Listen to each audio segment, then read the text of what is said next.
गहरे जंगल में एक लड़का रहता था जिसका नाम मोगली था। मोगली जानवरों के साथ पला बढ़ा था। वो भेड़ियों के साथ दौड़ता, बंदरों के साथ खेलता और रीछ भालू से मजे मजे की बातें सीखता था। एक दिन जंगल में बहुत तेज बारिश हुई। नदी का पानी बढ़ गया और सब जानवर डर गए। इसी दौरान एक छोटा हिरन अपनी माँ से बिछड़ गया। वो कांप रहा था और जोर जोर से रो रहा था। मोगली ने हिरन को देखा तो फौरन उसके पास गया। डरो मत, मैं तुम्हारी मदद करूंगा, मोगली ने प्यार से कहा। मोगली हिरन को लेकर जंगल में उसकी माँ को ढूंढने निकला। रास्ते में कीचड़ था, दरख्त गिरे हुए थे और नदी का पानी भी बहुत तेज था।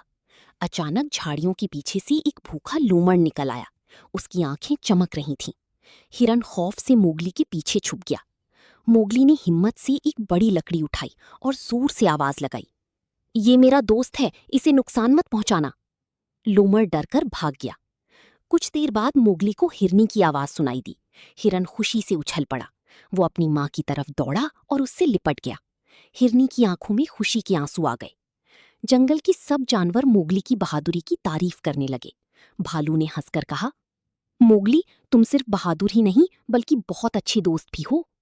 उस दिन मोगली ने सबको सिखाया कि सच्ची बहादुरी दूसरों की मदद करने में होती है।